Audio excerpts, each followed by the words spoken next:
Thank you, Tesla, for meeting us today. Can you tell us a little bit about yourself? Maybe include your occupation, your connection to 100 Rural Women, and any other information you think we would benefit from. Yeah, definitely. Well, thanks first off for letting me do this. I'm excited. So my name is Tesla Mitchell. Maiden name is Rodriguez, and I'm a longtime journalist for the Winona area. I've been doing that for about a decade. I'm also an award-winning feature writer for newspaper writing, so that was really exciting. And I'm a community leader, so I definitely really enjoy doing community projects. My favorite is block parties. I'm always super big into block parties. If there's a way for me to connect our community and bring neighborhoods together, that means a lot to me. So block party enthusiast and also a current author. I've written a children's book that I'm in the process of getting published, as well as a stay-at-home mom. So I have two kids, a 5-year-old and an 18-month-old who you might hear in the background occasionally. And my recent connection with 100 Rural Women was in presenting with two other women in a virtual webinar on rural journalism. So thank you for that, Tesla. I heard a little bit of your connection to rural America, but can you just dive a little deeper into that? So I have lived in the rural area pretty much my entire life.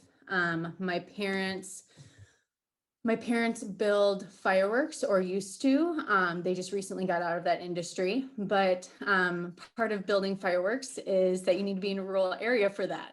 And so we have always lived out in the middle of nowhere, and have definitely loved and appreciated the aspects of that. I've lived in North Dakota, Montana, Missouri, back to North Dakota, and then to Minnesota.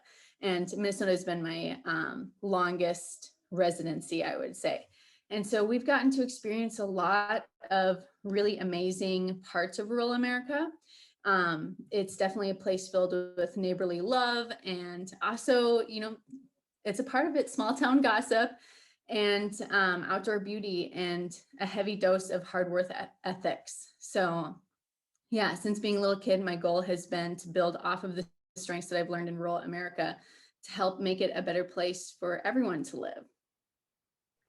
Awesome. Thank you for that. Can you tell us about a moment you felt discouraged and then how you were able to overcome that?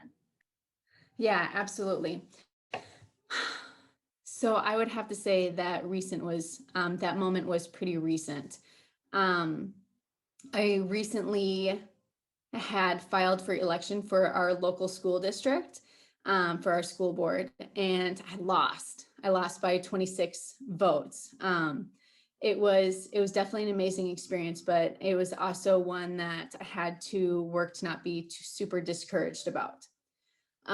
So I had really put my heart and soul into running for the seat and had gained a lot of momentum and support in the community. I was excited to champion for racial equity and financial support for programs that had been long been lost, like elementary orchestra. And I was really excited to just be a responsible school board member that communicated with constituents by things like newsletters and videos. And I was just like super pumped to be an active school board member and to like get feedback. And I had these ideas of like doing small surveys of like, what do you think about this issue? And tell me about it and vote on it, what you think it should be. And I was just super pumped about that. And in the end, I lost by 26 votes. I had 1,601 votes, and the other candidate had 1,627. So at first, I was really discouraged and disheartened by that because, most of all, because I was really excited to work at increasing racial equity. Rural America is awesome. It also has downfalls, and one of those downfalls is um, persistent racism in areas. And I was really excited to increase racial equity for our area because just as the United States is seeing all across the United States, we have a lot of work to do. And so I was really pumped to take part in increasing that. So I was discouraged and disheartened, but I overcame it by first allowing myself and giving myself permission to be disappointed at first. I really spent a week just allowing myself to be disappointed. I didn't do a ton of Facebook time or social media time. You know, I had put out there the excitement, and I had put out there what I gained from it, because I did gain so much. Regardless that I lost, that doesn't matter. I gained so much internally. And you know, and that was the things that I put out in social media. But at home, I really wanted that space and that time to just feel it. And that was okay. And I really gave myself permission to do that. And in doing that, I allowed my disappointment fuel run out so that then I could see what was behind it. And what was behind it was a lot of lessons learned, a lot of moments of building up my confidence. Um, as a journalist, I have always worked to give both sides of a story. Hey, Shiny, thank you very much. I'm really excited that you're happy about that. Can we definitely take it down just a little notch, please? Thanks, honey. I love you.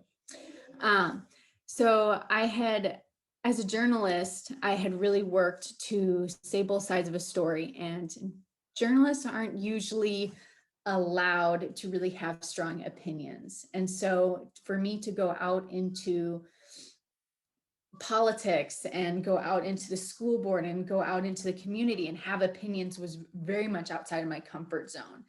And but it was also super exciting because finally I got to have a chance to say, this is what I think should happen, and actually push towards it, which you're really not able to do in journalism. So I was really excited, and I really learned a lot from that. And after I allowed myself that moment to be disappointed, that was what was there at the end. And you know, I really appreciate everything that I learned from that. I also focused on how amazing the experience was, and how much more I appreciate the act of filing for candidacy for like all candidates, because it is such a hard thing to step outside of your home, step outside of your comfort zone and say, this is what I really want to happen, and I'm ready to make that change. And you're up there in front of people, and you know that you're being judged, because you have to, in democracy, you have to judge the candidates based on what they're saying in order to decide whether or not you believe in them or not. So it gave me an appreciation for the political system and democracy in general, and gave me a new perspective, because as a journalist, I got to help democracy in one area, but now with filing for candidacy, I got to help it in another. So that was really cool. And now I'm able to take so much more from that, and I'm actually able to not allow it to discourage or dishearten me, but to help me shoot up, help me gain more momentum and gain more confidence in the next step of what I'm doing. Awesome. Thank you so much for everything, Tesla. Thank you for meeting with us today. We really appreciate it. Yeah, absolutely. It was truly my pleasure. I appreciate you as well.